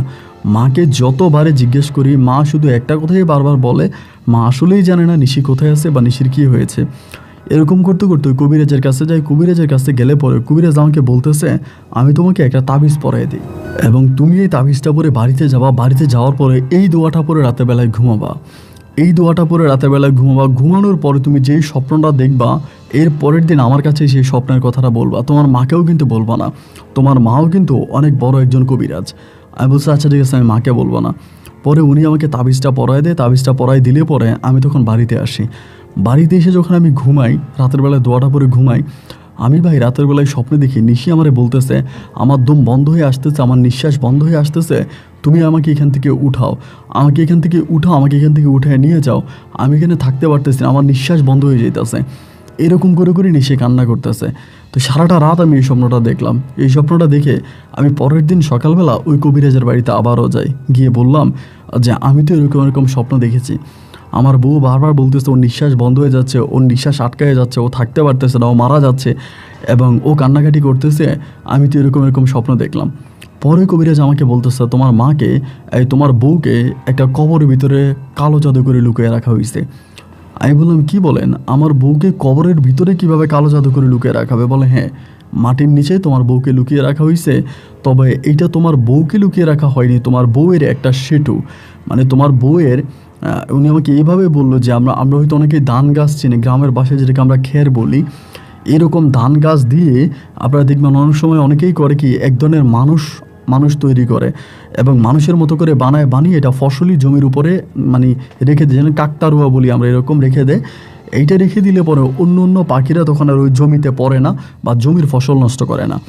তো এইরকমভাবে আমার বউকে কাকতারুয়ার মতো বানিয়ে আমার বউর শরীরে তার পোশাক পরিয়ে তাকে নাকি কোনো একটা কবরস্থানে শোয়াই দেওয়া হয়েছে এবং আমি যদি ওই কবরস্থান থেকে এই জিনিসটাকে বের করতে পারি, বের করে যদি এটাকে আমি আগুনে পোড়াই দিই, তাহলে আমার বউ যেখানে থাকুক পরিবারে চলে আসবে, মানে ওর ভিতরে আর সমস্যা থাকবে না। এইটা কথা কবিরাজ আমাকে বলল। কবিরাজ যখন এই কথা বলার পরে আমি তখন বাড়িতে আসি। বাড়িতে এসে আমার মারে আমি ইশারা ইঙ্গিতে বিভিন্নভাবে জিজ্ঞেস করি, কিন্তু আমার মা আমার কাছে কোনো সত্যতা স্বীকার করে না, মানে উনি আমার কাছে কোনো কিছু বলে না। আমি যেই প্রশ্নই করি, যেটাই করি, উনি আমাকে প্রতি উত্তরে কোনো কিছু বলে না এবং এক কথা দুইবার বলতে গেলে ক্ষেপে যায়, প্রচণ্ডভাবে রেগে যায় যে তুই আমাকে এক কথা এতবার কেন জিজ্ঞেস করছিস, আমি তো বলে আমি কিছু জানি না। এবং মা আমাকে বলতেছে তুই বিয়ে কর, তুই যদি বিয়ে করিস তাহলে আমি সব কিছু বের করব বা এটা করে দেবো, তুই বিয়ে কর। মানে আমাকে বিয়ে করানোর জন্য আমার আম্মা উঠে পড়ে লাগছে। এরিমা যে আমার আম্মার সাথে আরেকজন খাদেম মহিলা আছে, উনি আমার আম্মার সাথে থাকতো। ওই মহিলা বলে ওই আমার বউকে নাকি আমার মা জিনের সঙ্গে বিয়ে দিয়ে দিছে, মানে জিনের সঙ্গে বিয়ে দিছে এবং আমার বউকে জিনের রাজ্যে নিয়ে গেছে, জিনেরা তাদের রাজ্যে আমার বউকে নিয়ে গেছে, আমার বউকে নাকি জিনের কাছে বিয়ে দেওয়া হয়েছে। এই কথাটা বলতেছে আমার আম্মার সাথে থাকা একটা মহিলা। আর কবিরাজ বলতেছে আমার বউকে কোথাও মাটির নিচে পুঁতে রাখা হয়েছে কালো জাদু করে। এখন আমি কোনোটাই বুঝতে পারতেছি না আমি কি করব। তো আমাদের এলাকাতে একটাই কবরস্থান, আমাদের আশেপাশে 2-3টা গ্রাম মিলে একটাই কবরস্থান এবং ওই কবরটাই বিশাল বড় একটা কবরস্থান। ওই কবরেই হচ্ছে আমাদের এলাকার যত মানুষ মারা যায় ওই কবরেই হচ্ছে দাফন করা হয়। তা আমি চিন্তা করলাম যে ওই কবরস্থানেই অবশ্যই আমার আম্মা আমার বউয়ের ওই মানে সেটু যেটা আছে ওইটা লুকিয়ে রাখছে। এইটা মনে করে একদিন সকালবেলা আমি কী করলাম, কোদাল নিয়ে গেলাম কবরস্থান কাটার জন্য, যে কবরের কোন জায়গায় আমার আম্মা এটা লুকিয়ে রাখছে তা তো আর আমি জানি না, আমি পুরো কবর খনন করব। এখন এরকম যখন আমি কবর খনন করতে শুরু করলাম, গ্রামের অনেকেই তখন এটা দেখতে পেয়ে যে এখানে আমার মানে প্রতিটা পরিবারেরই কেউ না কেউ এই কবরস্থানে আছে, সবাই মিলে তখন আমাকে ধরে বলতেছে তারা একটু এটা কী শুরু করলি। আমি বললাম এই কবরস্থানের মধ্যে আমার আম্মা কিছু না কিছু একটা লুকিয়ে রাখছে, আমি এটাকে ওখান থেকে বের করব। গ্রামের মানুষ তখন ক্ষিপ্ত হয়ে যায়, আমার উপর রেগে যায় যে তুই কবরস্থান খনন করবি মানে, তুই কবরস্থান কাটবি মানে, এই কবরস্থানে আমার বাপ আছে, আমার দাদা আছে, আমার সন্তান আছে, এই কবর তোরে করতে দিব না। এবার গ্রামের সবাই মিলে আমাকে আর কবর করতে দেয় না। দিনের বেলা যখন কবর করতে দেয় না, এবার আমি রাতের বেলায় কোদাল নিয়ে কবরস্থানে গেলাম। রাতের বেলায় কোদাল নিয়ে কবরস্থানে গিয়ে আমি রাতের বেলায় খনন করতে শুরু করলাম এবং রাতের বেলা যখন আমি এটা করলাম, পরের দিন তারা দেখলো যে কবরস্থানের প্রায় 3 ভাগের 1 ভাগ আমি কোদাল দিয়ে কেটে ফেলছি এবং বিভিন্ন কবর আমি ভেঙে ফেলছি। এইটা দেখার পরে তখন আমাকে আমাদের এলাকার চেয়ারম্যানের কাছে আমাকে তখন সবাই ধরে নিয়ে গেল। পরের দিন সকালবেলা নিয়ে যাওয়ার পরে গ্রামের সবাই তখন চেয়ারম্যানের কাছে বিচার দিল যে এমন এমন ঘটনা ঘটছে। এগুলো সব কিছু বলার পরে চেয়ারম্যান তখন আমাকে জিজ্ঞেস করলো, আমি বললাম আমার আম্মা কালো জাদুকর ওই কবরস্থানে কিছু একটা জিনিস লুকিয়ে রাখছে, আমি ওইটাকে বের করার জন্য এগুলো করছি। এবং চেয়ারম্যান তখন বলল যে আমার ওই কবরস্থানে যাওয়াই নিষেধ, এবং চেয়ারম্যান তার কিছু লোকজন থেকে কবরস্থানে তখন একটা পাহারাদার বসাই দিল। কবরস্থানে একটা পাহারাদার বসাই দিল এবং বসাই দেওয়ার পরে আমি আর কবরস্থানে ঢুকতে পারি না, কবরস্থানে আশেপাশেও যেতে পারি না, কবরস্থান খনন করা তো দূরের কথা। মায়ের পায়ে ধরে কান্নাকাটি করে যে মা তুমি বলো তুমি কি করছো, তুমি শুধুমাত্র জানো নিশিকে তুমি কোথায় লুকিয়ে রাখছো, নিশিকে তুমি কোথায় লুকাইছো এটা তুমি জানো এবং তুমি চাইলে নিশিকে বের করে দিতে পারবা। আমি তোমার কাছে পায়ে ধরে অনুরোধ করে বলি মা তুমি নিশিকে বের করো। কিন্তু না, কে শোনে কার কথা? আমার আম্মা আমার কথার কোনো গুরুত্বই দিচ্ছে না, আমার আম্মা আমার কোনো কথাই শোনে না। আমি আবার ওই কবিরাজের বাড়িতে যাই, কবিরাজকে গিয়ে বলি আমি এখন কি করব, আমার আম্মা তো আমার কোনো কথা শুনতেছে না, আমার কোনো কথা মানতেছে না। কবিরাজ আমাকে বারবার একটা কথাই বলে, যদি আপনার আম্মা কোনো কিছু না মানে বা আপনার আম্মা যদি কোনো কিছু না বলে তাহলে তো আর আমাদের করার কিছুই নাই, আমরা তো কোনো কিছু করতে পারবো না, আমাদের তো করার কিছু নাই। আমি তখন বললাম যে তাহলে আমার আম্মা এরকমটা কেন করতেছে, আমার আম্মা এরকমটা কেন করতেছে, আমার আম্মা কোথায় লুকিয়ে রাখছে ওরে, ওরে আমার আম্মা কোথায় লুকিয়ে রাখলো, বারবার বলতেছে। তো এই কবিরাজ বলে আমি তো বলতে পারবো না, এটা আপনার আম্মাই ভালো জানে, আপনার আম্মাকেই জিজ্ঞেস করেন। আমি শুধু এটাই বলতে পারি আপনার এইভাবে আপনার বুকে কালো জাদু করে আপনার আম্মা লুকিয়ে রাখছে। এমন করতে করতে মা আমাকে একটা কথাই বলে, তুই বিয়ে কর, তুই যদি বিয়ে করিস তাহলে সব কিছু পানির মতো ক্লিয়ার হয়ে যাবে, তুই বিয়ে করলে তোর বউ বাড়িতে ফিরে আসবে এবং তোর আগের মতো কোনো সমস্যা হবে না, তুই বিয়ে কর। এবার আমি একদম ঠান্ডা হয়ে গেলাম, মানে আমি আর কী করবো, আমি তার আমার মাকে বুঝাইতে পারি না, আর আমার মাও তো আমার কোনো বুঝ নেয় না, আমার কোনো কথা শোনে না, সে তো সম্পূর্ণ আমার বিপরীত, আমার এগেনস্টে, আমার উল্টা পথে কাজ করতেছে। পরে আমি চুপ হয়ে গেলাম। চুপ হয়ে যাওয়ার পরে আমার আম্মা আমাদের এলাকার এক মেয়ে সাফিয়া আক্তার নামের এক মেয়েকে আমার আম্মা তখন ঠিক করলো যে ওই মেয়েটাকে আমাকে বিয়ে করাবে, ওই মেয়েটাই আমাকে বিয়ে করাবে এবং মেয়েটাও দেখতে শুনতে সুন্দর ভালো, এবং মেয়ের পরিবার আমার কাছে মেয়ে বিয়ে দিতে রাজি আছে। তো রাজি আসছে পর আমি তখন ওই মেয়েকে দেখতে গেলাম, আমার আম্মার সাথে গেলাম। মানে তখন আমার আম্মা যা করতেছে আমি তাই করতেছি, মানে আম্মার উপরে ডিপেন্ড হয়ে গেলাম। আমি তখন আর আমার মতো করে কোনো কিছু করতেছি না, আমার মতো করে কোনো কিছু করি না, আমার আম্মা যেভাবে বলে ওভাবে আমি তখন কাজ করি। আম্মা তখন আমাকে ওই পরিবারে নিয়ে গেল, নিয়ে যাওয়ার পরে আমারে বললো যে এই মেয়েটাকে তুই বিয়ে কর। তো মেয়ে দেখলাম এবং মেয়ে দেখতে শুনতে ভালো, পরে পারিবারিকভাবে আমার আম্মা তখন মেয়ের পরিবারকে দিল এবং মেয়ের পরিবার তখন এই মেয়েকে আমার কাছে বিয়ে দিল, কলমা কাবিন করে, এবং পারিবারিকভাবে আমি তখন বিয়ে করে মেয়ের নিয়ে বাসর করে আসছি। তো আমি সাফিয়ার বিষয়ে বলতে, মানে যতটুকু সাফিয়ার বিষয়ে বলবো আপনি যদি শোনেন আপনার কলিজা ফেটে যাবে। সাফিয়া যখন বাসর করে বউ হিসাবে আসলো, আসার পরে আমি যখন ঘরের মধ্যে ঢুকলাম, আমার বুকের ভিতর তখন পর্যন্ত কিন্তু নিশি লালন করতেছে, আমি নিশিকে ভালোবাসি এবং এখন পর্যন্ত কিন্তু নিশির জন্যই আমার চোখের পানি বেরোইতে আছে। আমি নিশি ছাড়া অন্য কাউকে বউ হিসাবে কোনোভাবেই মানতে পারতেছি না, অন্য কোনো মেয়ে আমার বউ হবে এটা আমার স্বপ্নের মধ্যেও আসে না, আমি অন্য কাউকে বউ হিসাবে কোনোভাবেই মানতে পারতেছি না। আমি কান্নাকাটি করতেছি, মন খারাপ করতেছি। এমন সময় দেখা গেল কি যে আমি তখন মানে বাসর ঘরে বসে, আমি নিশি বসে আপনার সাফিয়া বসে আছে, আমি তখন বাসর ঘরে ঢুকলাম। ঢোকার পরে আমাদের দক্ষিণে একটা জানালা আছে, দক্ষিণের জানালাটা খুলে আমি চেয়ারের মধ্যে বসে বসে কান্না করতেছি। এরকম কান্না করতেছি দেখে আপনার সাফিয়া তখন বাসর ঘর থেকে বেরিয়ে আসছে, মানে খাট থেকে নামছে, নাই আমাকে বলতেছে আপনি এখানে বসে আছেন কেন, আজকে তো আমাদের বাসর রাত। আমি তখন আরও কান্না করতেছি। পরে আমাকে বলতেছে কেন কান্না করতেছেন, আপনি আমার কাছে বলেন, যদি না বলেন তাহলে আমি বুঝবো কেমন করে। আমি তখন বললাম যে আসলে আমার বুকের ভিতরে যে কষ্ট, এই কষ্টের কথা আমি কারোর সাথে শেয়ার করতে পারবো না, আমি এটা কাউকে বলতে পারবো না, কারণ এটা যদি তুমি শোনো তুমিও মানসিকভাবে অনেকটা কষ্ট পাবা। আমি আসলে আর কাউকে কষ্ট দিতে চাই না, তাই নিজের কষ্টটা নিজের বুকের ভিতরে লালন করে আমি মৃত্যুর পর্যন্ত পৌঁছাতে চাই। আমাকে বলে আপনি যদি মরেই যাবেন তাহলে আমাকে কেন বিয়ে করলেন। আমি বললাম আমি তো তোমাকে বিয়ে করতে চাই নাই, তোমার পরিবার আর আমার পরিবার জোর করে আমাকে তোমাকে বিয়ে করাইছে, আমি তোমাকে কোনোভাবেই বিয়ে করতে চাই নাই। ও আমাকে বলে তাহলে আমার অপরাধটা কোথায়, আপনি যে আমাকে বলতেছেন আমাকে মেরে ফেলবেন বা আমি মরে যাব বা আপনি মরে যাবেন, তো এতে আমার অপরাধটা কোথায়, আমার অন্যায়টা কি, আমি কোথায় দোষ করছি বলেন। আমি তখন বললাম যে না, আসলে আসলে তোমার কোনো দোষ নাই সাফিয়া, যতটুকু দোষ আছে এই সমস্ত দোষ আমার, এই সমস্ত অপরাধ আমার, অন্যায় আমি করেছি, অপরাধ আমি করেছি, তুমি আমাকে মাফ করে দাও। তুমি আমাকে মাফ করে দাও, তোমার কোনো অপরাধ নেই। আমাকে বলতেছে না, আমি আপনার কাছে হাত জোর করে অনুরোধ করে বলতেছি, আপনি আমাকে বলেন আমি আপনার জন্য কি করতে পারি। আপনার জন্য যা করতে হয়, আপনার জন্য যেটা করতে আমি সেটাই করব। এরপরেও না আপনার চোখের পানি আমি সহ্য হচ্ছে না। পরে আমি ওর দিকে তাকে কান্না করতে করতে বলতেছি, আমার মা আমার সাথে বেইমানি করেছে, আমার মা আমার সাথে চিটিং করেছে, এবং আমার মা আমাকে এইভাবে ধোঁকা দিয়েছে। এবং নিশির সাথে আমার যা ঘটনা ঘটেছে শুরু থেকে শেষ পর্যন্ত এই সব কিছুই আমি তখন সাফিয়ার কাছে স্বীকার করি যে সাফিয়া আমার সাথে এইগুলো হয়েছে। এখন একমাত্র আমার মাই বলতে পারে যে মা নিশিকে কোথায় লুকায় রাখছে এবং নিশিকে আমার আম্মা কী করছে। আমি এখন পর্যন্ত স্বপ্নে দেখি যে নিশি আমাকে স্বপ্নে বলে যে তুমি আমাকে এখান থেকে বের করো, আমার নিঃশ্বাস বন্ধ হয়ে যাচ্ছে, আমি ওখানে থাকতে পারতেছি না। আমার আম্মা অবশ্যই নিশিকে কিছু না কিছু করে রাখছে। আমি অনেক কবিরাজের কাছে গিয়েছি, বার কোনো কবিরাজ দ্বারা আমি কিছুই করতে পারি নাই। আমার মাই শুধুমাত্র বলতে পারে নিশিকে কোথায় রাখছে, আর আমার মা যদি আমাকে সত্যিটা বলে দেয় তাহলে আমি নিশিকে খুঁজে পাবো। অতক্ষণ আমাকে বলে, দেখেন আপনার কথা শুনে বুঝে গেছি যে আমার কপাল পোড়া, আমি আসলে আপনার কাছে কখনোই স্বামীর ভালোবাসা পাবো না, আর আপনি কখনোই আমাকে স্বামীর ভালোবাসা দিতে পারবেন না, কেননা আপনার বুকের ভিতরে অন্য কেউ বসবাস করে, আপনি অন্য কাউকে ভালোবাসেন। তা আপনি যেহেতু অন্য কাউকে ভালোবাসেন, আপনার বুকের মাঝে অন্য কেউ আছে, আপনি আমাকে গ্রহণ করতে পারবেন না, আর আপনার কোনো ক্ষতি হোক এমন কাজ আমি কখনো করতে পারবো না। সুতরাং আমি আমার জীবনের সর্বোচ্চটা দিয়ে হলেও আপনাকে সুখী করার চেষ্টা করব। তবে বাসর করে আমি আপনাকে ওয়াদা করতেছি, আমি যেভাবেই হোক আপনার প্রথম বউকে আপনার কাছে ফিরিয়ে এনে দেওয়ার চেষ্টা করব। আমি বললাম, সাফি এটা তুমি কী বলতেছো? তুমিও তো আমাকে বিয়ে করছো, হিসাব করলে তুমিও তো আমার বউ, আমার কাছে তোমার তো অনেক অধিকার আছে। আমাকে বলে, না, সব অধিকার জোর করে পাওয়া যায় না। দেখেন, আপনি আপনার মাকে কোনো কিছুই বলবেন না আপনার আমার সম্বন্ধে। আপনার মায়ের সামনে আপনি আমার সাথে নিখুঁতভাবে অভিনয় করবেন, আপনি আমার বউ, আমি আপনার সাথে ভালো আছি, সুস্থ আছি, মানে আমি আপনার বউ, আমি ভালো আছি, সুস্থ আছি, এরকমভাবে বলবেন যে আমরা সাংসারিক জীবনে অনেক হ্যাপি আছি।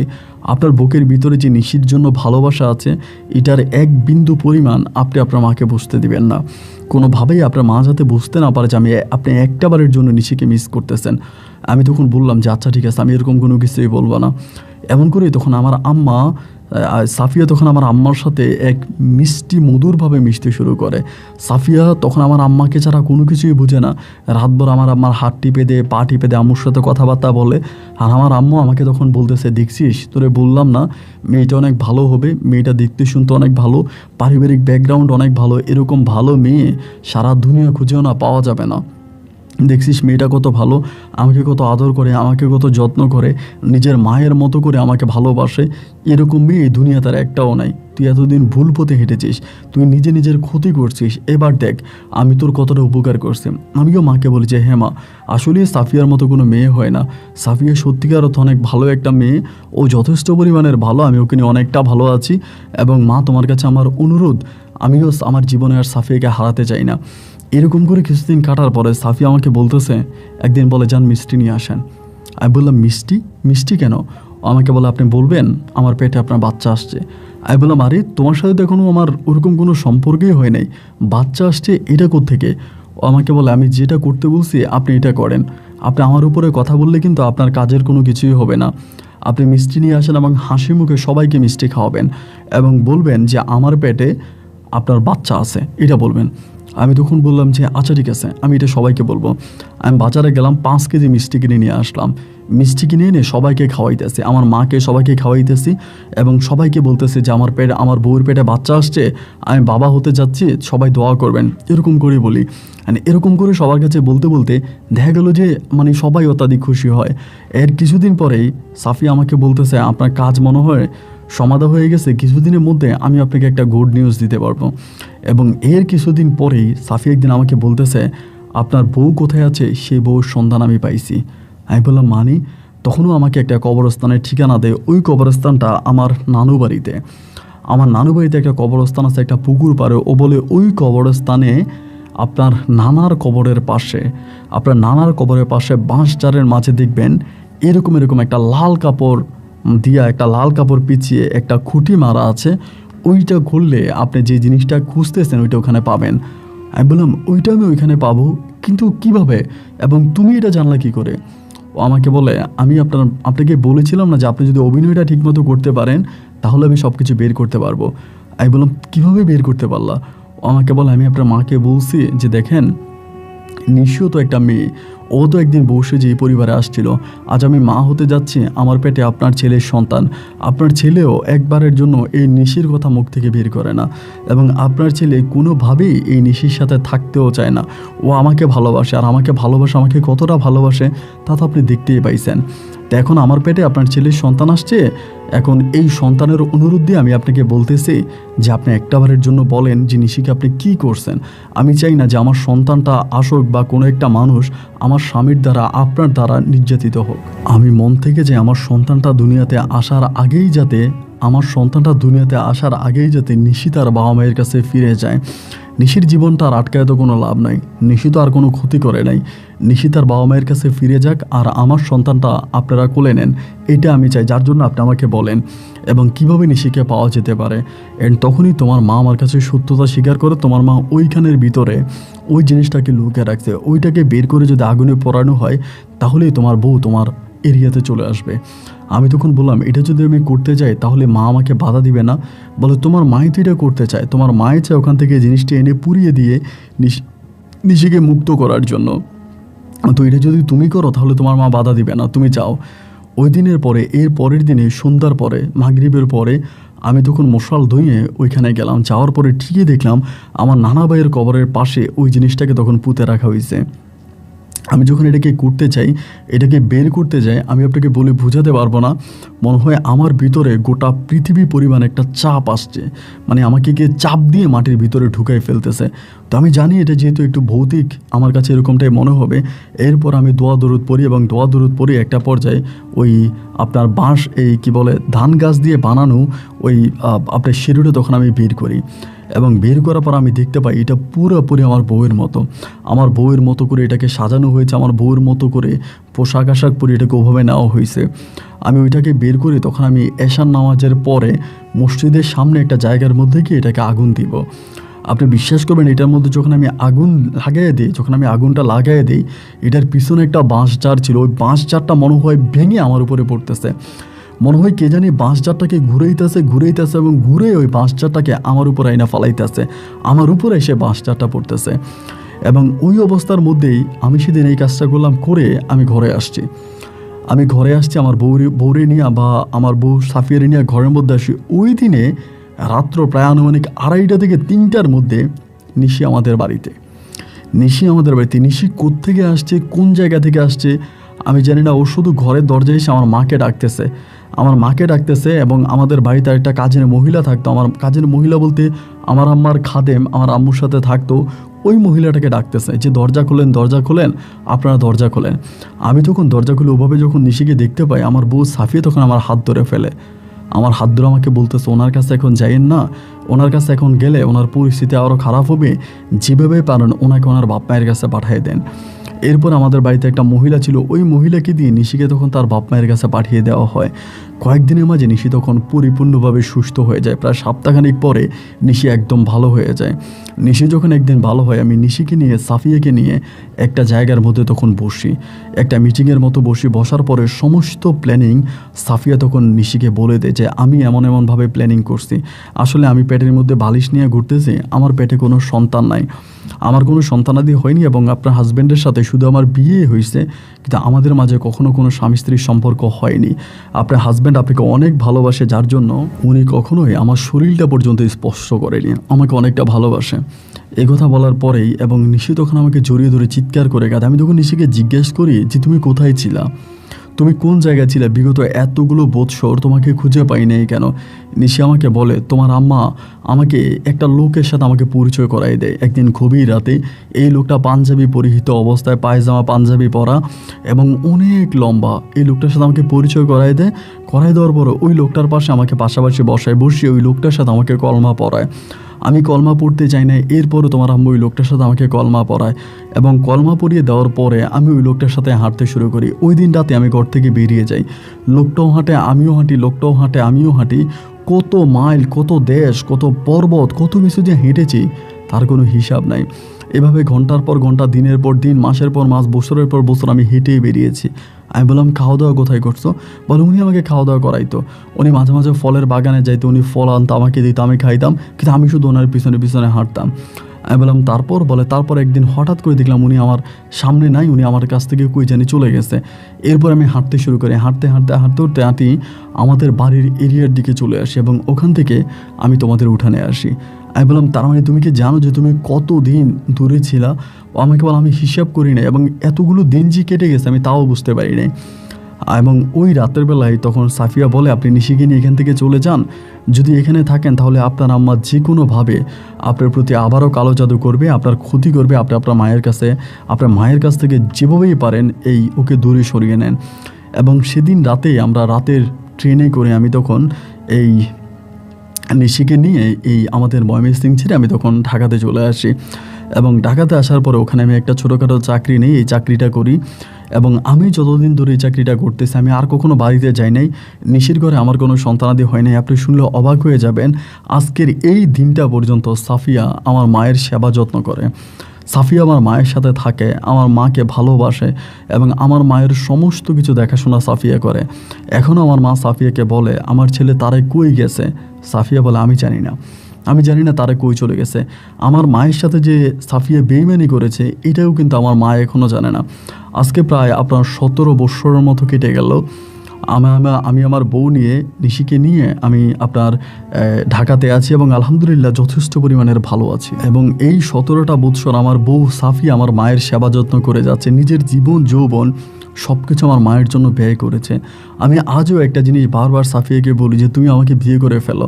এবং সাফিয়ার এই মহত্বতার কথা যখন আমার বউ নিশি জানতে পারে, নিশি আমাকে বলে একটা কাজ করো, তুমি সাফিয়াকেও বিয়ে করো। আমি সাফিয়াকে আমার সতীন হিসেবে মেনে নিতে আমার কোনো আপত্তি নাই, কিন্তু সাফিয়া আমাদের ভালোবাসার মাঝে কোনো ভাগ বসাতে চায় না, আমাদের ভালোবাসার মাঝেও আসতে চায় না। ও দূর থেকে আমাদের আশীর্বাদ করে, আমাদেরকে দোয়া করে, কিন্তু ও নিঃস্বার্থভাবে এখন আমার মায়ের পাশে পড়ে আছে। আমি মাঝে মাঝে এই ইদানিং বলতে প্রায় 2-3 বছর ধরে আমি বাড়িতে যাচ্ছি, মায়ের সাথে দেখা করে, মায়ের সাথে কথা বলি, কিন্তু আমি নিশিকে নিয়ে চাই না। তো মা আমাকে বারবার বলে তুই তোর বউর কাছে আসিস না কেন, বউর কাছে থাকিস না কেন?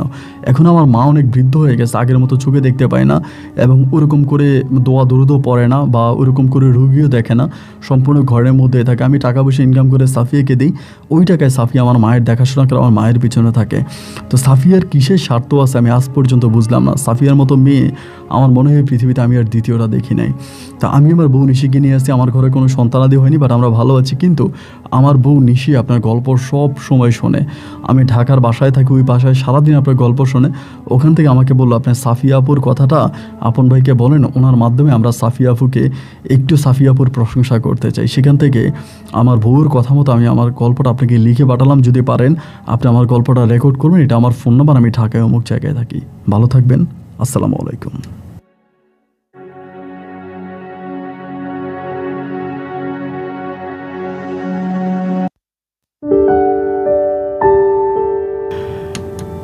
প্রিয় বন্ধুগণ, সবাইকে অসংখ্য ধন্যবাদ এই পর্যন্ত আমার সাথে থেকে ময়মনসিংহের ভাই তারেকের জীবনের বাস্তব গল্পটা শোনার জন্য। দেখেন, একটা কথা প্রচলিত আছে, সবার উপর মানুষ সত্য, তাহার উপর নাই। এই কথাটা আমি মাঝে মাঝে যখন শুনতাম তখন ভাবতাম যে এটাকে আদৌ সত্যি? মানুষ কি সত্যি এত মহান, এত বড়? কিন্তু মানুষের মাঝে যে সাফিয়ার মতো মানুষরাও বসবাস করে এটা আমার জানা ছিল না। আজকের গল্পটা পড়ে আমি অবাক হয়ে গেলাম যে সাফিয়ার মতো মেয়েরাও এখন ওই সমাজে আছে, সাফিয়ার মতো মেয়েরাও এখন আমাদের সমাজে বসবাস করে, যে কিনা নিজের স্বার্থ বলতে কোনো কিছুই রাখলো না, বিনা স্বার্থে অন্যের মাকে মা ডেকে সেই মায়ের সাথে তার পুরোটা জীবন কাটিয়ে দিল, না পেল স্বামী, না পেল স্বামীর ভালোবাসা। এবং সাফিয়ার জন্য সত্যি আমার বুকের ভিতরে এক ধরনের অন্যরকম শ্রদ্ধার জন্ম হয়েছে। এবং সাফিয়ার কারণেই তারেক নিশিকে পুনরায় ফিরে পেয়েছে এবং তাদের ভালোবাসা সার্থক হয়েছে। সাফিয়ার মতো নিঃস্বার্থ ভালোবাসার এই মানুষগুলো বেঁচে থাকুক পৃথিবীতে অনন্তকাল, এই প্রত্যাশা আমি আপনার আজকের মতো এখানেই বিদায় নিচ্ছি। বন্ধুরা, এই গল্প নিয়ে যদি আপনার কোনো মতামত থেকে থাকে, আপনার কোনো ব্যক্তিগত প্রশ্নও থাকে, কমেন্ট বক্সে লিখবেন, আমি চেষ্টা করবো উত্তর দেওয়ার জন্য। আজ এখানেই বিদায়, দেখা হবে অন্যদিন অন্য কারো বাস্তব জীবনের গল্প নিয়ে। আল্লাহ হাফিজ এন্ড আসসালামু আলাইকুম।